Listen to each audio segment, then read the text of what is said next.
प्रातः स्मरणी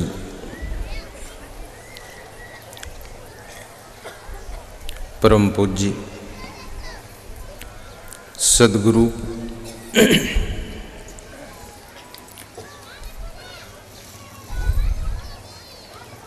विश्ववंदनीय कबीर साहिब की असीम अनुकंपा से मुड़पार की पवित्र भूमि पर राजनांदगांव जिले में छत्तीसगढ़ प्रदेश की पावन धरा पर विराट सुखद सत्संग संपन्न हो रहा है।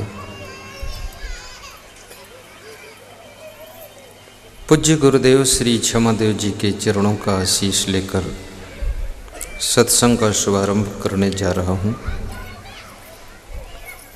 संसार को मंगलमय करने वाले समस्त संत महात्मा, धर्म स्नेही बंधुओं, श्रद्धा मूर्ति माताओं, बहनों तथा मेरे प्रिय आत्मन बच्चों,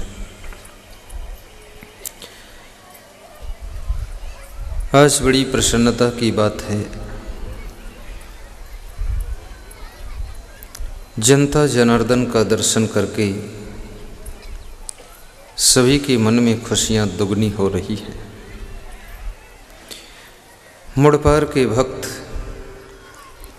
जब पीछे मुड़ मुड़ कर जनता जनार्दन को देखते हैं तो उनका मन खुशियों से भर जाता है। उनकी मेहनत सफल हुई, उनका प्रयास सार्थक हुआ। 100 किलोमीटर दूर से भी श्रोता यहाँ पर पधारे हैं। कोई बालोद तरफ से आया है तो कोई धमतरी तरफ से आया है, कोई भिलाई तरफ से, कोई राजनांदगांव तरफ से, कोई खैरागढ़ तरफ से भी आया। ये बड़ी विचित्र बात है। यदि सत्संग की तरफ इतना रुझान बढ़ता चला गया तो भारत देश, जैसा कि लिखा जाता है धर्म प्रधान देश है, वास्तव में ये धर्म प्रधान देश ही बन जाएगा। शांति प्राप्त करने के लिए विदेश के लोग भी भारत देश में आते हैं। भारत के ऋषि मुनियों की संवेदना, ऋषि मुनियों का संदेश, साधु संतों की वाणी सुन करके वे लोग भी शांति और सुख पाते हैं जिनके पास में अरबों की संपदा है लेकिन फिर भी सुख नहीं प्राप्त हुआ है। आज आपका सौभाग्य है कि इस मुड़पार गांव में ऐसा लग रहा है कि सत्संग का मेला लगा हुआ है। बहुत तरह के मेले लगते हैं लेकिन सत्संग का मेला लगना एक बहुत बड़ी बात है। और आश्चर्य यह है कि मेरे पास में कोई बाजा भी नहीं है, संगीत भी नहीं है, तबला भी नहीं है, हारमोनियम भी नहीं है। मुझे बजाना आता भी नहीं है, मैं ऐसा म्यूजिक पर गाता भी नहीं हूँ, ज्ञान भी नहीं उसका मुझको है। केवल मेरे रूखे सूखे शब्दों को सुनने के लिए ये हजारों की भीड़ उमड़ी है। इसलिए मैं इस समस्त जनता जनार्दन को आशीर्वाद प्रदान करता हूँ गुरुदेव का।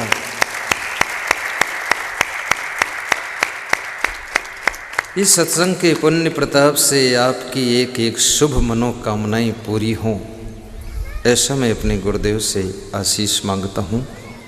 आपका आना सार्थक हो।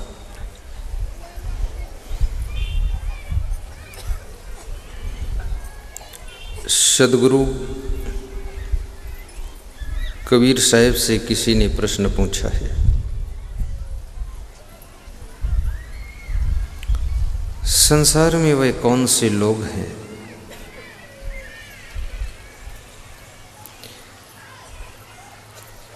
जिनका जीवन सार्थक और सफल माना जाता है। मनुष्य के भीतर वह कौन सी चीज़ है जिससे कि मनुष्य अपने जीवन में सुखी भी रहता है और सफल भी होता है। सद्गुरु कबीर साहब कहते हैं, मनुष्य के अंदर एक ही चीज़ ऐसी है जो बहुत विलक्षण होती है और बिना पैसे की मिलती है। उस चीज़ को चुराया भी नहीं जा सकता है, छीना भी नहीं जा सकता है, उधार भी नहीं पाया जा सकता है, ज़बरदस्ती भी नहीं पाया जा सकता है। और वह चीज़ फ्री ऑफ कास्ट मिलती है, और जिसको मिल जाती है उसकी ज़िंदगी धन्य हो जाती है, और जिसको नहीं मिलती है उसकी ज़िंदगी परेशानी में बीत जाती है। कौन सी चीज़ है वह?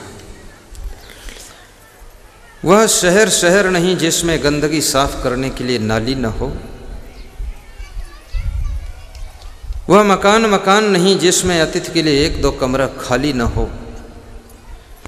वह पेड़ पेड़ नहीं जिसमें हरी भरी डाली न हो। वह ट्रैक्टर ट्रैक्टर नहीं जिसमें सामान ढोने के लिए पीछे ट्राली न हो। वह ससुराल ससुराल नहीं जिसमें साला और साली न हो। और वह मुड़पार मुड़पार नहीं जिसमें जोरदार ताली न हो।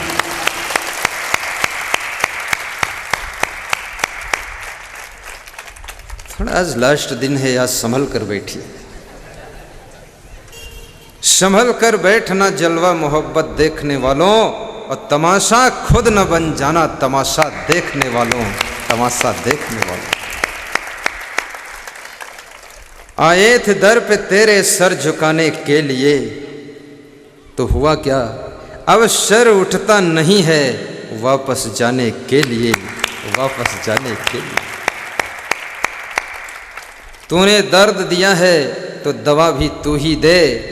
तूने दर्द दिया है तो दवा भी तू ही दे, नहीं तो कहानी बन जाएगी जमाने के लिए, जमाने के लिए। वह कौन सी चीज है?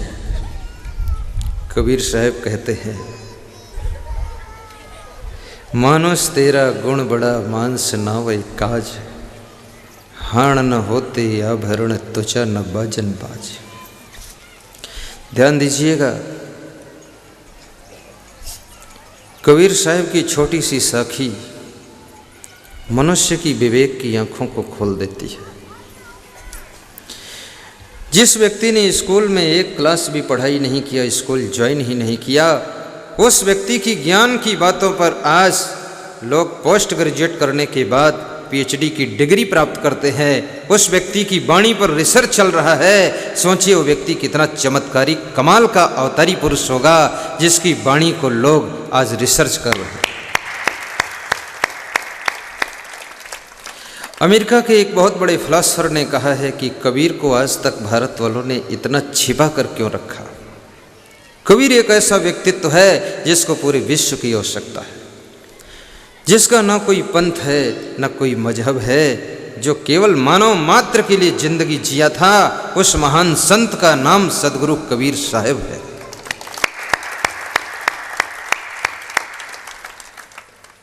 तो साहब कहते हैं कि मानुष तेरा गुण बड़ा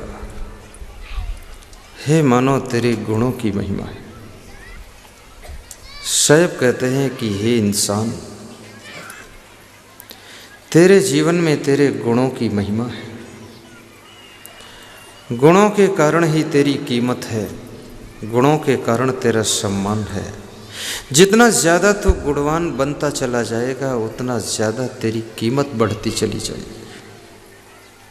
और गुण एक ऐसी चीज़ है जिसको बाजार में खरीदा नहीं जा सकता है। गुण पैसे से मिलते नहीं हैं और गुण चोरी भी किए नहीं जा सकते हैं। गुण ऐसी चीज़, ऐसी संपदा है कि विश्व के सभी लोग गुणवान बने फिर भी गुणों की कमी नहीं हो सकती है। और गुणवान बनोगे तो सुख पाओगे, शांति पाओगे। धनवान होने से सुविधा मिलती है, फैसिलिटी मिलती है, लेकिन गुणवान होने से सुख और शांति मिलती है। इसलिए याद रखना, आज इंसान धनवान बनने की पूरी कोशिश कर रहा है कि धनवान हो जाऊंगा तो सुख पा जाऊंगा, लेकिन धनवान बन करके कोई आज तक सुखी नहीं हुआ है। धनवान बनने से सुविधा मिल जाती है। अभी तक तुम मोटरसाइकिल से चलते थे, अब कार में चल दोगे, लेकिन याद रखना जब गुणवान बनोगे तब आपकी आत्मा को परम सुख की प्राप्ति होगी। इसलिए गुणवान बनना चाहिए। धनवान बनने के लिए आपको बिजनेस करने की आवश्यकता है, सर्विस की आवश्यकता है, राजनीति करने की आवश्यकता है। धनवान बनने के लिए आपको खेती बाड़ी चाकरी करने की आवश्यकता है, लेकिन गुणवान बनने के लिए ये चीज़ों की आवश्यकता नहीं है। आप अपने भीतर प्रेम का गुण पैदा करो। फ्री ऑफ कास्ट है, किसी से प्रेम से बोलो, उसमें खर्चा कुछ नहीं। आप किसी से कह दो आइए शाहिद भाई, धन्यवाद, कुशल मंगल है, उनका मन भर गया, तुम्हारा खर्चा कुछ हुआ नहीं। ऐसा गुण है, प्रेम का गुण, दया का गुण, स्नेह का गुण, ईमानदारी का गुण, जिम्मेदारी का गुण, वफादारी का गुण, बहादुरी का गुण, साहस का गुण, धैर्य का गुण, संतोष का गुण, हजारों गुण है। गोधन गजधन बाज धन और रतन धन खान, जब यावे संतोष धन सब धन धूरी समान। संतोषामृत तृप्ता नाम तत्सुखम शांत चेत साम नच तद्धन लुब्धा नाम इतश्च एतश्च धावता। संतोष रूपी अमृत का पान करने से जो सुख प्राप्त होता है वह दुनिया की अंधी दौड़ में दौड़ते रहने से भी सुख प्राप्त नहीं होता है। इसलिए मनुष्य को सुबह से शाम तक कठोर परिश्रम करना चाहिए, लेकिन शाम को जब बेडरूम में प्रवेश कीजिए तो संतोष का शरबत पी करके प्रवेश करना चाहिए और आनंद से सो जाना चाहिए। आज समाज में देखा जाता है कि आदमी अच्छे से अच्छा बिस्तर इकट्ठे करने में इतना टेंशन आ गई कि अब बिस्तर पर विश्राम नहीं हो रहा है। बिस्तर तो बहुत स्टैंडर्ड है, विश्राम थर्ड क्लास का भी नहीं है। नींद नहीं आ रही है, अब क्या करोगे? यदि आपके कारनामों से हजारों की नींद उड़ गई है तो उन हजारों की बद्दुआओं से अच्छे बिस्तर पर भी तुम्हारी नींद उड़ जाएगी। इसलिए दूसरों की नींद का ख्याल रखना। खाने की सामग्री तो बहुत इकट्ठा कर लिया है, लेकिन अब भूख नहीं है। सारी चीज़ों के लिए डॉक्टर ने मना कर रखा है, कुछ मत खाना, केवल जौ की रोटी खाना। अब बुरी तरह फंस गए। किसी अफसर के कर्मचारियों से मैंने पूछा कि तुम इनके यहाँ नौकरी क्यों करते हो? बोले वेतन तो कम मिलता है, लेकिन स्वामी जी एक फ़ायदा बहुत है, इनके यहाँ जितना मीठा रसगुल्ला बर्फ़ी पेड़ा आता है तो हमारे जो अफसर हैं इनको भी डायबिटीज़ है और इनकी पत्नी को भी डायबिटीज़ है, तो हम लोग पूरा माल छक लेते हैं।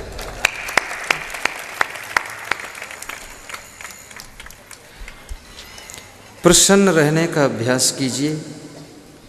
हर अवस्था की अलग अलग व्यवस्था को समझिए। बाल्य अवस्था विद्या अध्ययन की अवस्था है। इस अवस्था को खेल कूद मनोरंजन में मत गंवाइए।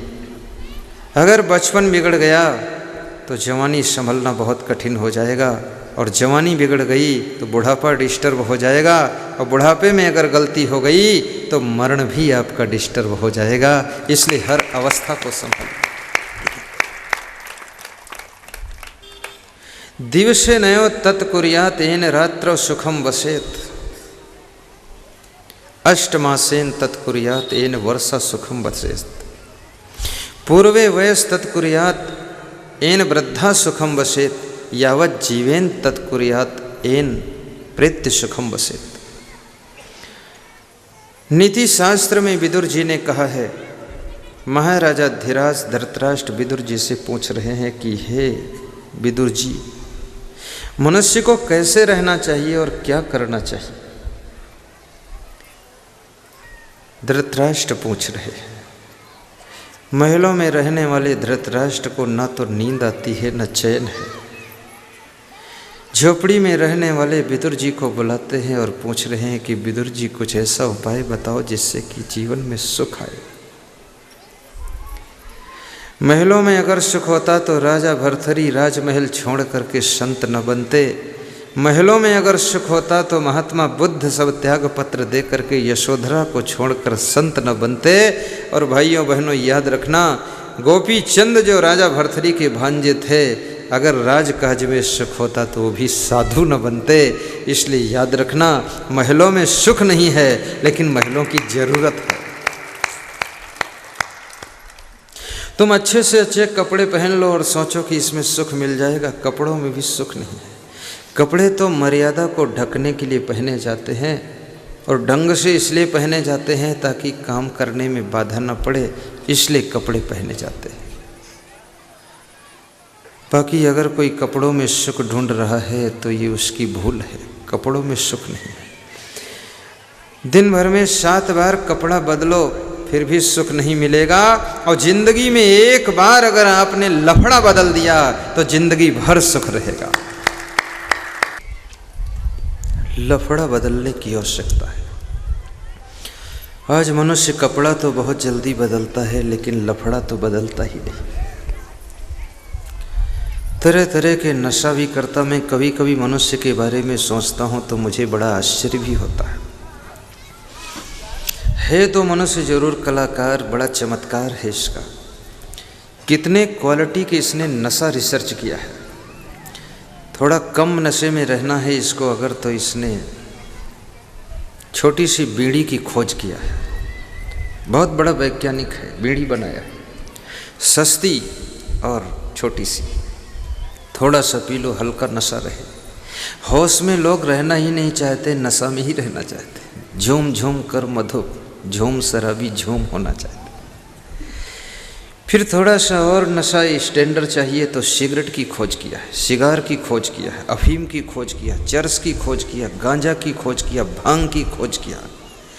कैसे कैसे इनको जांच किया होगा कि किन पौधों में क्या नशा है, खाकर टेस्ट लिया होगा और फिर उसको खोज किया किस तरह। तंबाकू का नशा, पान पुड़िया का नशा, शराब का नशा। लोग कहते हैं मैं शराब पीता हूँ, लेकिन मैं कहता हूँ शराब कोई पीता नहीं है, वास्तव में शराब आदमी को पी जाती है, आदमी शराब नहीं पीता है। जितने लोग नहीं डूबे हैं कुओं के गहरे पानी में, जितने लोग आज तक नहीं डूबे हैं नदियों के लहराते पानी में, और जितने लोग नहीं डूबे हैं समुद्र के पानी में, मैं सच कहता हूं उससे करोड़ों गुना ज्यादा डूब गए हैं बोतलों के बंद पानी में, बोतलों के बंद पानी में। मैंने सुना है एक गरीब आदमी अपने द्वार पर बैठा हुआ छींक रहा था। जमींदार का मकान सामने था। जमींदार निकल करके आया। जमींदार ने पूछा क्या जुखाम हो गया है? बोले हाँ। तो दवा ले लो। बोले ले लिया। तो खा लो। खा लिया। तो क्या फ़ायदा नहीं किया? बोले बिल्कुल नहीं किया। दवा भी डुप्लीकेट है, डॉक्टर भी डुप्लीकेट है, साधु भी डुप्लीकेट है। इस दुनिया के अंदर हर चीज़ में डुप्लीकेट है। साधुओं में भी तुम सोचो कि सभी साधु ओरिजिनल है, सब नहीं ओरिजिनल है, इसमें भी डुप्लीकेट घुसा हुआ है। बहुत अजीब। रोज रंग बदलेगा, ढंग बदलेगा, मेरे से भी ज़्यादा आकर्षक बनेगा वो। मेरा तो जब भी मिलोगे यही रूप रेखा पाओगे, लेकिन उसका रोज कटिंग बदलेगा, सेटिंग बदलेगा, एक्टिंग बदलेगा, डेंटिंग पेंटिंग एक्टिंग करके आएगा। डुप्लीकेट है। डुप्लीकेट को ज़्यादा सजाना पड़ता है। ओरिजिनल में क्या भय, वो तो है ही टाप का। तो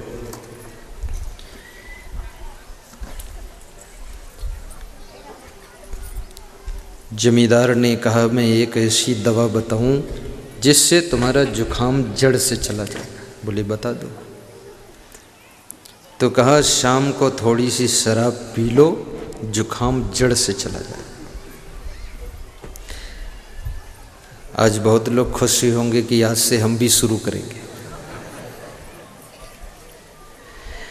तो उस गरीब आदमी ने पूछा कि जुखाम की दवा शराब है? क्या गारंटी है जुखाम चला जाएगा शराब पीने से? तो जमींदार ने बहुत अच्छा जवाब दिया। जमींदार ने कहा मैं शराब पीता हूँ, शराब पीने से मेरी 500 एकड़ ज़मीन चली गई है, शराब पीने से मेरी पत्नी भी चली गई है। मैं शराब पीता हूँ, शराब पीने की आदत के कारण मेरे 5 मकान बिक गए, चले गए हैं। मैं शराब पीता हूँ, मेरी इज्जत भी चली गई है। शराब पीता हूँ, मेरी धन दौलत चली गई, मेरी औरत चली गई। तो तुम शराब पियोगे तो क्या तुम्हारा छोटा सा जुखाम नहीं जाएगा? वो भी चला जाएगा।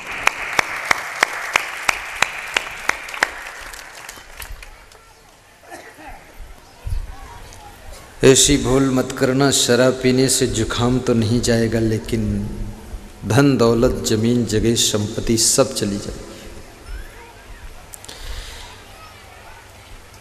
भगवान श्री कृष्ण का परिवार 56 करोड़ यादव शराब के नशे में शराब पी करके यमुना में स्नान कर रहे थे। आपस में कुछ कहना सुनना हुआ, नशे में लड़ाई हुई, आपस में 56 करोड़ यादव लड़ करके मर गए शराब के नशे में। जो शराब का नशा भगवान कृष्ण के परिवार को भी क्षमा नहीं कर सकता है, उनको भी विनाश की लीला में पहुंचा सकता है, वो शराब का नशा तुमको कब क्षमा करेगा। इसलिए मैं निवेदन करूंगा, आज इस व्यास गादी के सम्मुख गुप्त रूप से गुप्त दान, शराब का दान कर देना, बीड़ी का दान कर देना, गुटखा पुड़िया का दान कर देना।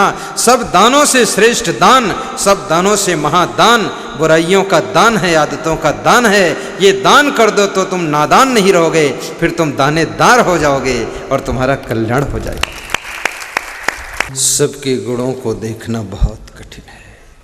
गुणवान से गुणवान व्यक्ति में भी अहंकार के कारण अवगुण दिखाई देने लग जाते हैं।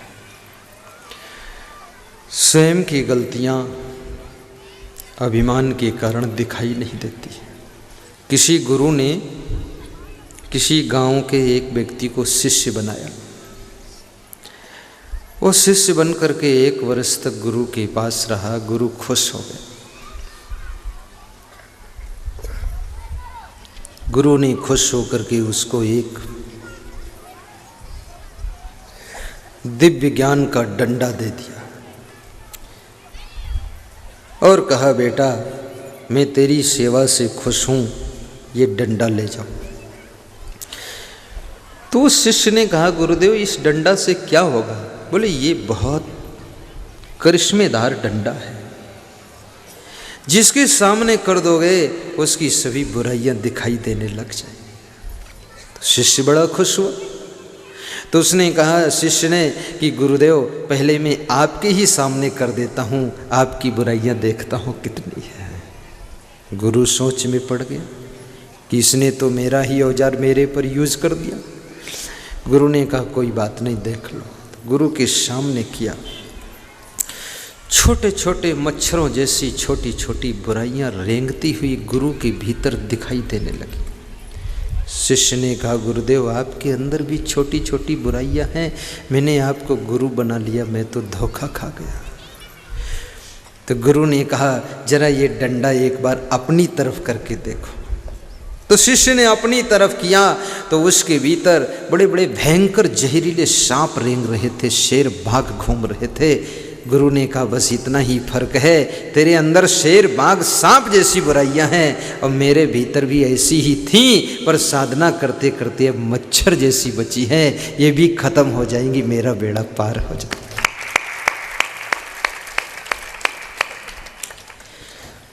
दूसरों के गुणों का दर्शन करोगे तो उनसे प्रेम बढ़ेगा। हर सासू का धर्म है कि अपनी बहू के गुणों को देखे। पहली बात ये देखो, तुम्हारी बहू तुम्हारे घर में आई है, जिस दिन से बहू ने पैर रखा है उसी दिन से सासू होने का सर्टिफिकेट तुमको मिला।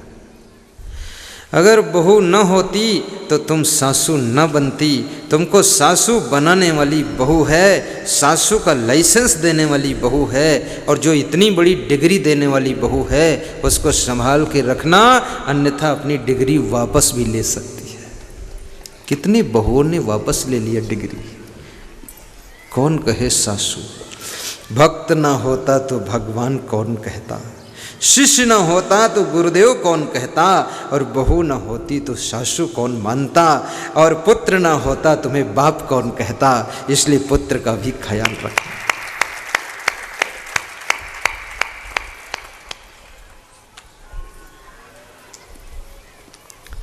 दूसरों में कमियां देखने की आदत आपके अंदर ईर्ष्या और निंदा का स्वभाव पैदा कर देती है। दूसरों की निंदा करने वाले वही लोग होते हैं जो दूसरों में कमियां बहुत देखते रहते हैं। परसर्षप मात्राणि पर छिद्राणि पश्यति, आत्मनो बेलो मात्राणि पश्यन्नपि न पश्यति। चाणक्य ने कहा है कि दूसरे में सरसों के समान छोटी छोटी कमियां हैं, दिखाई नहीं देती, फिर भी मनुष्य गौर से उनको देखता है, और स्वयं के अंदर बेल के समान बड़ी बड़ी कमियां हैं, दिख रही हैं, फिर भी उनको देखता नहीं है। अपनी कमियों को दूर करोगे तो महान बन जाओगे, और दूसरे की कमियों पर नज़र रखोगे तो क्रोधी और अहंकारी बन जाओगे। सबके गुण अपनी हमेशा गलतियां देखा करो। खाने से पहले अगर तुम हक पराया सोच लो, हक पराया सोच लो। कितने भूखे की है इनमें, कितने भूखे की है इनमें, रोटियां देखा करो। सबके गुण अपनी हमेशा गलतियां देखा करो। सबके गुण अपनी हमेशा गलतियां देखा करो। जिस समय तुम अपनी गलतियों को स्वीकार करते हो, तुम्हारे अहंकार के टुकड़े टुकड़े हो जाते हैं। अहंकार गलती स्वीकार करना नहीं चाहता है। अहंकार तुमको समझाता है कि आप में गलती कहाँ इतनी ज़्यादा है, इससे बड़े बड़े गलत आदमी सब सफल हो रहे हैं। अहंकार को मारना बहुत कठिन है। जिसने अहंकार को मार दिया, ये अहंकार ही तो रावण है। आलस्य ही कुंभकर्ण है। भाइयों और बहनों, इनको मारने के लिए राम जैसे गुण आपको अपने भीतर धारण करना पड़ेगा, क्योंकि गुणों के द्वारा ही अवगुणों के ऊपर विजय पाई जा सकती है।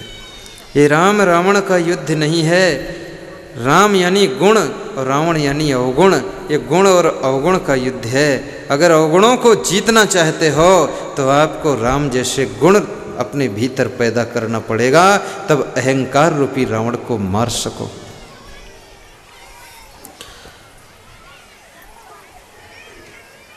सदगुरु कबीर साहिब कहते हैं, गुणवान बनो। दिवसे नयो तत्कुर्यात एन रात्रो सुखम बसेत।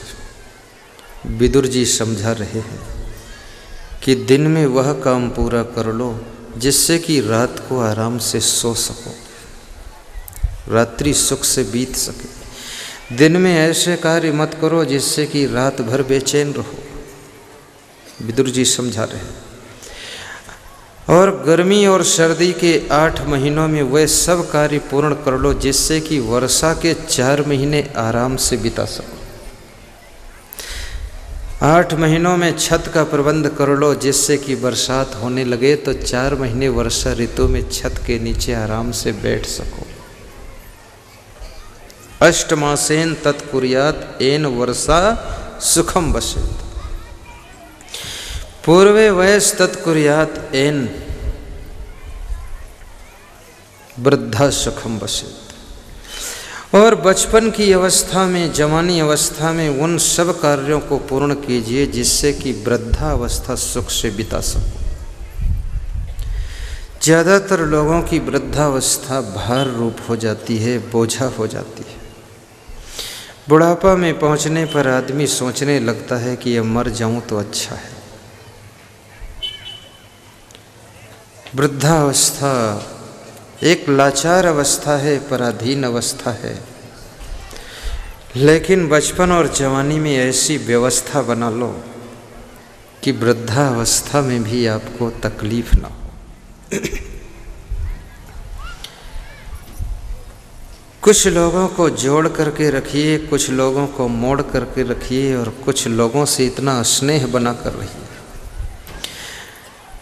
मरते दम तक थोड़ा थोड़ा व्यायाम करते रहिए, भोजन कम कीजिए, रसदार चीज़ें ज़्यादा लीजिए, रेशेदार चीज़ें ज़्यादा लीजिए। वृद्धावस्था में भी 24 घंटे में 2-4 बार हंसिए, तो याद रखना वृद्धावस्था में भी आप ज़्यादा लाचार नहीं होंगे। लेकिन ज्यों ज्यों मनुष्य की उम्र बढ़ती है त्यों त्यों उसकी हंसी खुशी घटती जाती है। लोग ऐसे लंबे चेहरे बना करके बैठते हैं, लगता है कि इनका सब कुछ छिन गया है, अब खाली शरीर का ढांचा बचा है। बहुत दुखी बैठे। किसी सज्जन से मैंने पूछा कि सभी लोग हंस रहे हैं, तुम हंसते क्यों नहीं हो, चेहरा थोड़ा खुश बनाओ। तो उसने कहा भगवान ने मेरा चेहरा ही ऐसा बनाया है, वो खुश होता ही नहीं। दुनिया के झमेले हरगिज कम न होंगे, अफसोस बस यही है एक रोज हम न होंगे।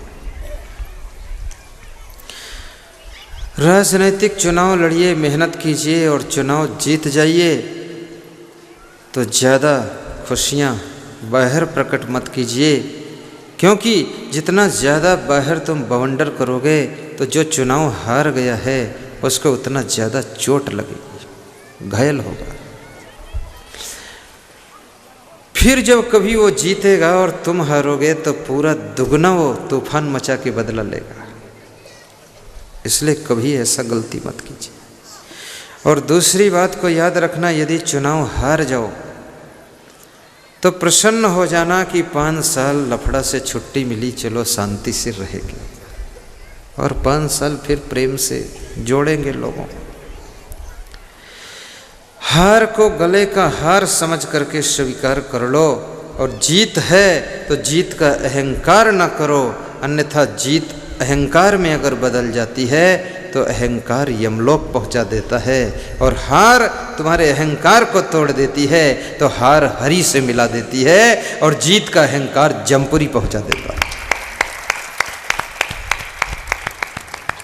बार बार जीतिए, जीतने का अहंकार जब तक नहीं आएगा तब तक तुम्हारी जीत होती रहेगी। मिलनसारिता का गुण कम मत होने दीजिए। चारों तरफ से लोग तुमको घेरेंगे, तरह तरह के काम लेकर आएंगे, उनको धन्यवाद देना कि कम से कम मेरे पास तुम काम लेकर आते हो। गाय के पास में लोग दूध दोहने के लिए बाल्टी लेकर के जाते हैं, लेकिन बैल के पास में कोई दूध दोहने नहीं जाता है।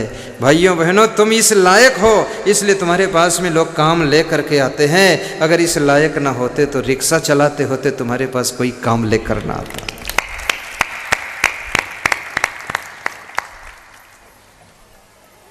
मुख्यमंत्री अशोक गहलोत राजस्थान के,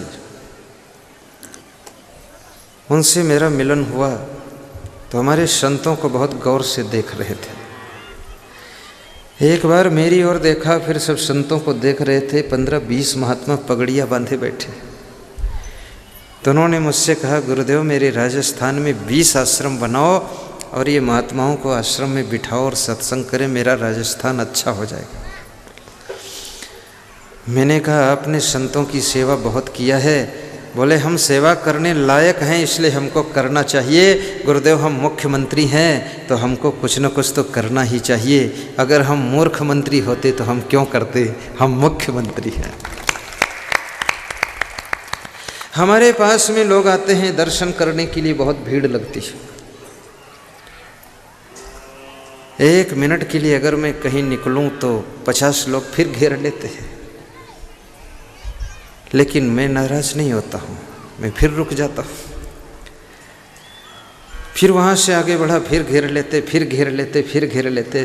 तो मैं सोचता हूँ मेरी ज़िंदगी सबके बीच में घिरने के लिए ही है। मेरा जन्म ही इसलिए हुआ है कि मैं इस योग्य बना हूँ कि दर्शन करके प्रवचन सुन के लोगों को शांति मिलती है। इसलिए मैं अपनी ज़िंदगी का पूरा टाइम समाज के लिए देता हूँ। अभी एक सज्जन मुझसे कह रहे थे गुरुदेव मेरे घर जरूर आना। मैंने कहा ना ले चलो हमको, बहुत बिजी हो जाऊंगा। बोले मैं बहुत बार कह चुका हूँ आना ज़रूर। तो उनके साथ में एक महिला थी, उसने कहा गुरुदेव मैं कवर्धा से आई हूँ, आपको घर ले जाने के लिए आपको आना पड़ेगा। तो मैंने कहा आप चिंता न करना, आ जाऊँगा, देर हो सकती लेकिन अंधेर नहीं हो सकता है, आऊँगा। इस समाज की सेवा करने के लिए तुम्हारा जन्म हुआ है, और जिसमें जितने सेवा के गुण होते हैं उसकी उतनी ज़्यादा कीमत होती है। आज हमारे आपके सामने ये माइक बैठा हुआ है। इस माइक का वजन 1 किलो है। 1 किलो लोहे की कीमत 40 रुपये होती है, लेकिन इस माइक में गुण आ गया इस लोहे में कि मेरी आवाज़ को 3 किलोमीटर तक पहुंचाता है, इसलिए 1 किलो लोहे की कीमत 4000 हो गई है। भाइयों बहनों याद रखना, ऐसे तो मिट्टी का पुतला सबका शरीर है, लेकिन इसमें अगर गुण पैदा हो जाएगा तो इसकी कीमत बहुत गुना बढ़ जाएगी। मिट्टी तो मिट्टी है, जब मिट्टी मूर्तिकार के हाथ में लग जाती है तो भगवान की मूर्ति बन जाती है और अच्छी कीमत में बिक जाती है। साथ में उस मिट्टी की पूजा होती है, आरती होती, लोग माला पहनाते हैं। वही मिट्टी कुंभकार के हाथ में पहुंचती है तो कुल्हड़, प्याली, घड़ा, मटका बन जाती है। थोड़ी उपयोगिता बढ़ती, थोड़ी कीमत बढ़ जाती। और वही मिट्टी भाइयों बहनों जब ईंट भट्ठे वाले के हाथ में पहुंचती है तो ईंट बनकर, बिल्डिंग बनकर खड़ी हो जाती है, उसकी कीमत, उपयोगिता और बढ़ जाती है। और वही मिट्टी जब कोई महान संत के चरणों में लग जाती है तो चरण धूल बन जाती है, जिसको मस्तक पर धारण करके जीव भवसागर से पार होता है। मिट्टी तो वही है, लेकिन किसके संग में पहुंचती है उस तरह मिट्टी की कीमत घट बढ़ हो जाती है। ऐसे हमारा आपका शरीर भी मिट्टी का पुतला है। ये मिट्टी का पुतला जो हमें आपको मिला है, अगर ये शराबी के संग में लग गया तो ये शराबी बन जाएगा, जुआरी के संग जुआरी बन जाएगा, व्यभिचारी के संग व्यभिचारी, चोर के संग चोर बन जाएगा। अगर संत के हाथ में लग गया तो ये मिट्टी का पुतला महान संत बन जाएगा, भक्त बन जाएगा और इसकी पूजा होने लग जाएगी।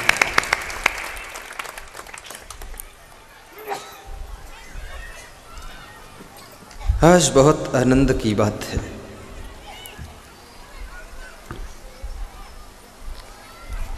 मानुष तेरा गुण बड़ा, मांस नावे काज, हाण न होते आभरण, त्वचा न बाजन बाज। पूर्वे वयस तत्कुर्यात एन प्रेत्य सुखम वसेत, यावत जीवेन तत्कुर्यात। विदुर जी कहते हैं बचपन और जवानी में पूर्व की अवस्थाओं में वह काम पूर्ण कर लो जिससे कि वृद्धावस्था में कष्ट न हो, और संपूर्ण जिंदगी में वह सब कार्य पूरे कर लो जिससे मरण के समय तुम्हें दुख न हो, हंसते हंसते मर सको। मनुष्य एक ऐसा प्राणी है जब जन्म लेता है तब बहुत रोता है। भैंस का बच्चा भी नहीं रोता, घोड़े का बच्चा नहीं रोता, जन्म के समय बकरी का बच्चा भी नहीं रोता, गाय का बच्चा नहीं रोता, कुत्ते का बच्चा नहीं रोता। सभी बच्चे चुपचाप जन्म ले लेते हैं और आराम से जन्म ले लेते हैं, लेकिन मनुष्य का बच्चा जन्म लेने के बाद खूब रोता है और ऐसा क्वेश्चन पूछता है, कया कया कया कया, कहाँ गया हूँ, कहाँ गया हूँ, कहाँ गया हूँ। सवाल पूछ रहा है, रोता है। तो कबीर साहब ने कहा है, कबीर जब हम पैदा हुए जग हंसे हम रोए, ऐसी करनी कर चलो हम हंसे जग रोए। साहब कहते हैं कि जब तुम्हारा जन्म होता है तब तुम रोते हो, लेकिन जिसके घर में तुम्हारा जन्म होता है वे घर के लोग बहुत खुश होते हैं, प्रसन्न होते हैं, ढोल बजाते हैं। उनके घर में आंगन में आनंद आ गया कि बालक पैदा हुआ है। जन्म के समय तुमने अपने परिवार वालों को हंसाया है, खुश किया है, आनंद से भर दिया है। हे प्यारे बालक, तो ऐसी ज़िंदगी जीना कि अपने कुटुंबियों को ज़िंदगी भर खुशियाँ देते रहना। जन्म के समय खुश किया है तो ज़िंदगी भर खुश रखना, लेकिन मरना तो संभल कर मरना। बहुत बड़ी बात कहा कबीर साहब ने। कबीर साहब कहते हैं, जन्म के समय तुम रोए थे लेकिन जिंदगी मुस्कराते हुए जीना, और जब मरना तो तुम हंसते हंसते मरना। तुम्हारे होंठों पर हंसी हो, लेकिन जो लोग तेरे जन्म के समय हंसे थे वे तेरे मरने पर रोते रह जाएं, सोचने लग जाएं कि ऐसे आदमी कभी कभी जीवन में मिलते हैं। आज एक महान व्यक्ति हमसे बिछुड़ गया, तुमको याद करके उनकी आंखों में आंसू आ जाए। जिंदगी ऐसी बना जिंदा रहे दिलशाद तू, जिंदगी ऐसी बना जिंदा रहे दिलशाद तू। तू न हो दुनिया में तो दुनिया को आए याद तू। जीना ऐसा जीना हो कि जी न किसी का तड़ पाए तू, मरना ऐसा मरना हो कि मर कर फिर ना आए तू। मरते मरते जग मुआ मुझे न जाना कोई, ऐसा हो कर ना मुआ जो बहुरी न मरना हो। कबीर साहब कहते मरते मरते तो सारा संसार मरता है, लेकिन ऐसी मौत मरो कि पुनः मरना ही न पड़े।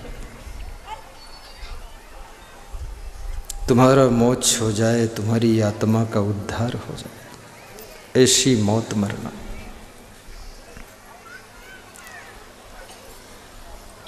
तुम शरीर नहीं हो, तुम अजर अमर अविनाशी आत्मा हो।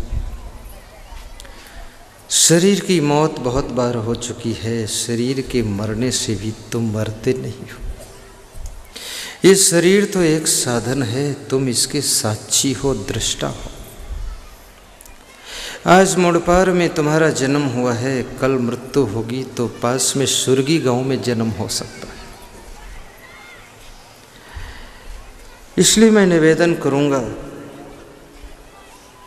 किसी भी जाति में जन्म हो तो दूसरी जाति को सताना मत, क्योंकि आत्मा की कोई जात भी नहीं है, वो किसी भी जाति में जन्म ले सकती है।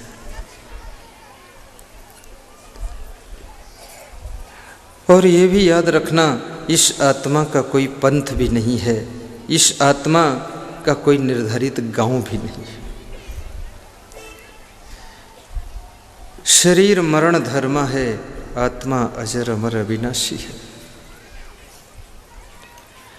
और मृत्यु शरीर की सभी की होती है, एक दिन वक्त आता है सबको संसार छोड़कर जाना पड़ता है। लेकिन जो जिंदगी का समय है, उस समय का जो सदुपयोग कर लेता है, जो अपनी जिंदगी के एक एक क्षण को संभाल लेता है, वह व्यक्ति सुख भी पाता है और मरने के बाद भी लोगों के दिलों में जिंदा रह जाता है।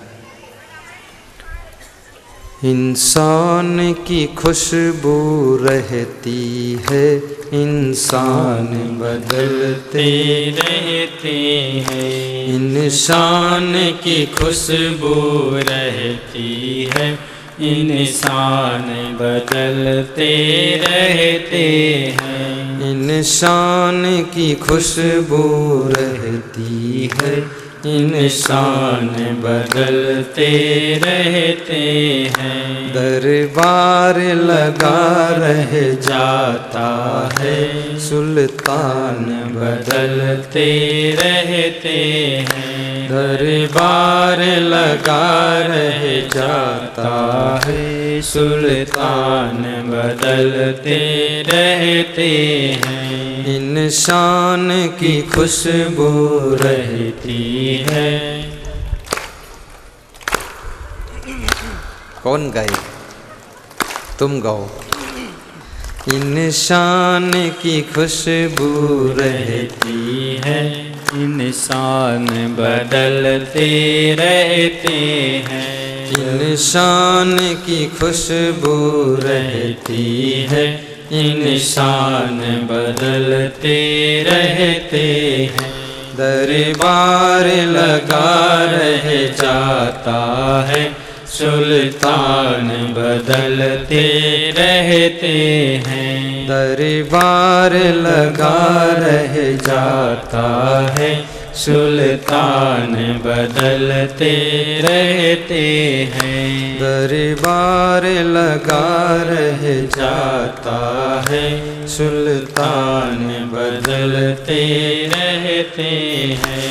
इंसान की खुशबू रहती है, इंसान बदलते रहते हैं। इंसान बदलते रहते हैं, सुल्तान बदलते रहते हैं। सुल्तान बदलते रहते हैं।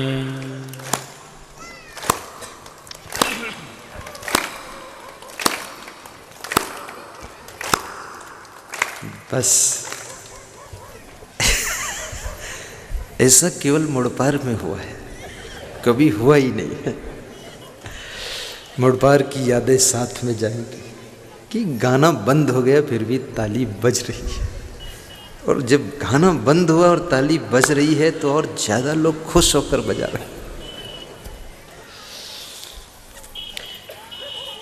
सत्संग में ताली बजाने से एक को पंक्चर ये होता है, हार्ट अटैक की संभावना कम हो जाती है। सत्संग में हंस करके ताली बजाने से लकवा अटैक की संभावना कम हो जाती है, और मस्ती से सत्संग सुनने से डायबिटीज होने की संभावना खत्म हो जाती है। बहुत अच्छा है। और सदैव खुश रहने से बीपी कंट्रोल हो जाता है, हाई लो नहीं होगा, खुश रहो। इस दुनिया में खुश रहना बहुत कठिन है, नाराज होना बहुत आसान है। ज्यादातर लोग नाराज ही रहते हैं, छोटी छोटी बात के कारण नाराज हो जाते हैं। कहीं चाय टाइम पर नहीं मिली तो खुद ही चाय बन गई, चाय ठंडी है तो स्वयं गर्म है।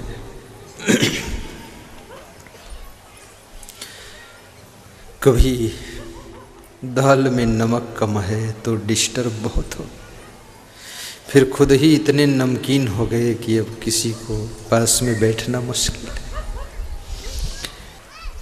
कबीर साहब से एक नवयुवक ने पूछा कि मैं शादी करूं कि संत बन जाऊं। कभी कभी मन में इच्छा होती है विवाह कर लूं, गृहस्थी बसा लूं, प्रेम से रहूं, लेकिन गृहस्थी का झंझट देखता हूं तो हिम्मत नहीं पड़ती है। तो मन में इच्छा होती साधु बन जाऊं, सब लफड़ा खत्म कर दूं। और साधुओं की साधना देखता हूं, तपस्या देखता हूं, सहन शक्ति देखता हूं तो फिर मन डर जाता है कि साधु होना भी बहुत। तो मैं निर्णय नहीं ले पा रहा हूं कि साधु बनूं कि गृहस्थ बनूं, शादी करूं कि सादा रहूं। कभी कभी ऐसी असमंजस की स्थिति आ जाती है कि आप डिसीजन नहीं ले पाते हो, तो उसके लिए दूसरों का सहारा ढूंढते हो। तो कबीर साहब ने कहा कि डायरेक्ट बताने से समझ में नहीं आएगा, मेरे साथ आओ। उस नवयुवक का हाथ पकड़ा और कहा चल। एक सदगृहस्थ भक्त के यहाँ ले गए। सपोज मान लो अशोक साहू सरपंच जी के यहाँ गए कबीर साहब, ऐसा ही कोई भक्त होगा, चमेली बाई, तो वहाँ गए। कबीर साहब को आया हुआ भक्त ने देखा तो आसन पर बिठाया, चरण पखारा, आरती बंदन किया और फिर अपनी पत्नी से कहा कि साहेब आए हैं तो कुछ नाश्ता भोजन बनाओ। तो पत्नी इतना खुश हुई, इतना खुश हुई कि दौड़ दौड़ कर फटाफट बहुत जल्दी भोजन तैयार कर दिया। कबीर साहब खाने के लिए बैठ गए चौका में, और घर मालिक भी साथ में सहयोग देने के लिए बैठ गया। कोई मेहमान भोजन करे तो साथ में सहयोग देना पड़ता है, खुद खाना पड़ता थोड़ा। बैठ गया। कबीर साहब ने कहा कि भोजन तो बहुत अच्छा बना है, आनंद आ गया। घर मालिक भी बोला कि भागमते ऐसा भोजन कभी कभी जरूर बना दिया करो, आज तो विलक्षण भोजन बना है। तो जो नवयुवक साथ में गया था वो भी भोजन कर रहा था, तो वो बहुत गुस्सा हो गया, क्योंकि दाल में नमक बिल्कुल नहीं था और सब्जी में नमक डबल हो गया था। उस भक्त की पत्नी बहुत खुश थी, खुशी में गलती हो गई। कभी कभी अधिक खुशी में चूक हो जाती है, लेकिन कबीर साहब ने कुछ नहीं कहा। घर मालिक भी धन्यवाद दे रहा है। तो नवयुवक मन मन में सोच रहा है कम से कम कहना तो चाहिए, आज सुधार हो जाएगा तो कल तो ठीक रहेगा। और नवयुवक मन ही मन परेशान होने लगा। उसके बाद भोजन करके हाथ धोकर कबीर साहब बैठे तो घर मालिक बीजक ग्रंथ मंगाया, अपनी पत्नी से कहा दीपक जला कर डालो। दिन में दीपक जलवाया खुले आंगन में, सूरज की रोशनी में। पत्नी ने मना नहीं किया, दीपक जला दिया। कहा जरा बत्ती बढ़ाओ, उजाला कम है। बत्ती भी बढ़ा दिया तो नवयुवक जो साथ में कबीर साहब के गया था वो भड़क गया, उठकर खड़ा हुआ, बोले पागल के घर आए हो, यहाँ से चलो, बात खत्म करो। दिन में दीपक जलवा रहा, खुद पागल है, पत्नी भी पागल है, वो भी मना नहीं करती, इसके घर में क्या सीखना। कबीर साहब ने कहा थोड़ा ठंडे रहो। कबीर साहब उस नवयुवक को लेकर के एक संत के पास गए। टेकरी पर कोई महात्मा रहता था, पहाड़ की चोटी पर, वहाँ पहुँचे। उस महात्मा के पास जाकर के कबीर साहब ने प्रणाम किया। उस महात्मा ने कबीर साहब को प्रणाम किया। दोनों संत मिले, दोनों को प्रणाम करने लगे। नवयुवक देख रहा है। कबीर साहब ने उस बुजुर्ग महात्मा से पूछा तुम्हारी उम्र कितनी है बाबा जी। महात्मा ने कहा 80 साल उम्र है बेटा, 80 साल। कहा ठीक है। 5 मिनट के बाद फिर कबीर साहब ने पूछा कि उम्र तो भूल गया हूँ, फिर से बता दो कितनी उम्र है। बोले 80 साल है, 80 याद कर लो। कबीर साहब 1 घंटे बाद उठकर चलने लगे तो फिर पूछा कि उम्र एक बार और बता दो कितनी है आपकी। तो उस बुजुर्ग संत ने कहा 80 है, ज़्यादा नहीं।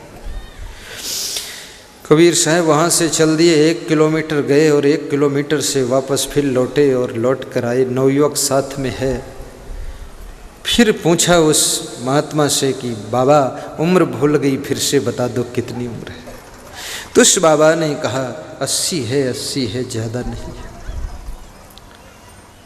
तो नवयुवक भड़क गया, कहा कि अब भूल जाना तो हमसे पूछ लेना, लौट के मत आना। इतनी बार तुम भूल गए, और वो भी ऐसा ही है, 4-5 बार बताया, तुमको डांटा नहीं, हम तो एक बार में निपटा देते। तो कबीर साहब ने उस नवयुवक से कहा कि बस यही बात है, अगर गृहस्थ बनना चाहते हो, शादी करना चाहते हो, गृहस्थी करो तो उस गृहस्थ जैसी करो। अगर पत्नी से भूल हो जाए, नमक कम पड़ जाए, ज़्यादा हो जाए, तो भी क्षमा करके हंसते हंसते खा लो। पति बनो तो ऐसे बनो, और पत्नी हो तो ऐसी हो गृहस्थी में कि दिन में भी पति कहे कि जरा दीपक जलाओ तो तर्क ना करे, जला दे। ऐसी गृहस्थी करना है तो वैसी करो। और साधु बनना है, 1000 बार कोई पूछे उम्र कितनी, उम्र कितनी, तो भड़को ना, नाराज ना हो। साधु बनो तो ठंडे दिमाग के बनो, और गृहस्थ बनो तो उस तरह के बनो। दोनों में से कुछ भी बनो, लेकिन ठीक बनो।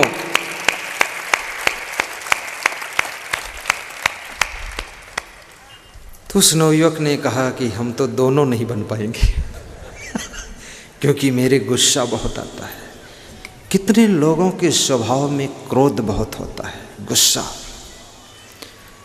106 डिग्री से नीचे दिमाग रहता ही नहीं, सांप की तरह फुफकारते रहते हैं। मैं आपसे निवेदन करूंगा कि अपने क्रोध को भी काबू करना। क्रोध बहुत ही खतरनाक चीज़ है। अधिक क्रोध करने से आपके मुंह से गालियां भी बहुत निकलेंगी। अधिक क्रोध करने से आपके अहंकार की सेहत बढ़ती चली जाएगी। तो याद रखना, राजनीतिक क्षेत्र में भी तुम फेल हो जाओगे। अधिक क्रोध करने से आप जिस ऑफिस में सर्विस कर रहे हो वहाँ भी तनाव का वातावरण बना रहेगा। अधिक क्रोध करने से आपके परिवार के बीच में असमंजस बना रहेगा। अधिक क्रोध करने से मित्र भी शत्रु बन जाएंगे, और अधिक क्रोध करने से तुम्हारी दुकान पर कोई ग्राहक भी नहीं आएगा। अधिक क्रोध करोगे, साधु बनोगे, तो तुम्हारे पास कोई भक्त भी नहीं आएगा। इसलिए ठंडे दिमाग से रहो, ताकि लोगों को भी शीतलता मिलती रहे और आनंद से जीवन बीते। साहब कहते हैं मानो तेरे गुणों की महिमा है, इसलिए अपने आप को गुणवान बनाओ। सेवा का गुण भी अपने भीतर विकसित करो। तन से, मन से, धन से सेवा भी करो। लोभ का अवगुण दूर करो। उदारता का गुण भी पैदा करो। सरलता का गुण भी तुम्हारे अंदर हो, सरल स्वभाव हो। जटिल स्वभाव न हो, सरल जीवन भी हो। मधुर वाणी का गुण हो। सही डिसीजन लेने का गुण भी पैदा करो। परिश्रम करने का गुण भी विकसित करो। आलस्य का अवगुण मत आने दो। क्योंकि संसार में सदैव तुम्हारा शरीर नहीं रहेगा, लेकिन तुम्हारी खुशबू और तुम्हारी बदबू इस संसार में रह जाएगी। आज रानी लक्ष्मीबाई नहीं है इस दुनिया में, लेकिन उनके वीरता के गुण की सुगंध आज भी कायम है। उनका वीरों की लिस्ट जब देखी जाती है तो रानी लक्ष्मीबाई की, महाराणा प्रताप की याद की जाती है। इसलिए वीरता का गुण भी आपकी खुशबू को बहुत वर्षों तक जीवित रखता है। चंद्रशेखर आजाद, सुभाष चंद्र बोस, लाला लाजपत राय, बटुकेश्वर दत्त, भगत सिंह, महात्मा गांधी ने देशभक्ति का उनके अंदर गुण था। इस देश के लिए अपने जीवन को बलिदान कर दिया। आज उनकी याद तब की जाती है, स्वतंत्रता दिवस हो, 15 अगस्त हो, 26 जनवरी हो, ऐसे महान पुरुषों को याद किया जाता है। भाइयों बहनों, देशभक्ति का गुण भी अपने अंदर विकसित करना चाहिए। जिस देश में हम आप रहते हैं, उस देश की रक्षा करने के लिए हमें आपको बलिदान करना चाहिए।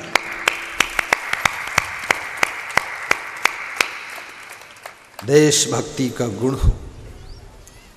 आज कबीर साहब का शरीर नहीं दिखाई दे रहा है, लेकिन कबीर साहब की खुशबू फैली हुई है।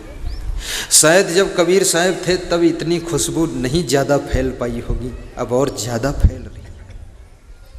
स्वामी महावीर की खुशबू, गुरु नानक देव की खुशबू, मीराबाई की खुशबू भक्ति के रूप में सुगंध फैल रही है।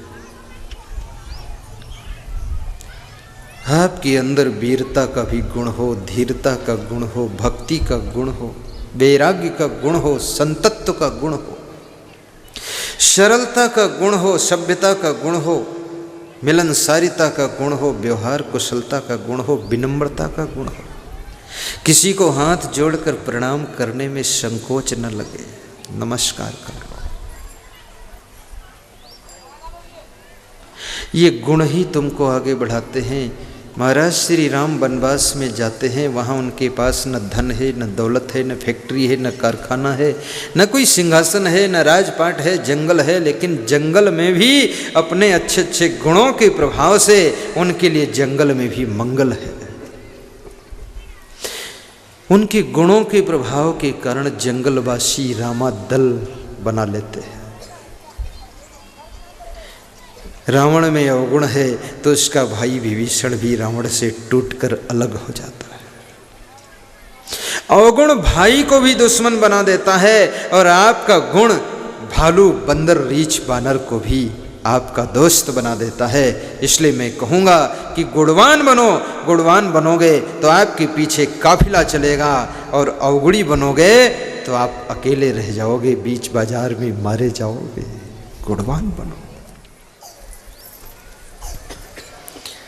सर्वे भवन्तु सुखिनः, सर्वे सन्तु निरामयाः, सर्वे भद्राणि पश्यन्तु मा कश्चित् दुःखभाग् भवेत्। सुखी बसे संसार सब, दुखिया रहे न कोई। ऐसी मेरी भावना पूर्ण करो प्रभु सो।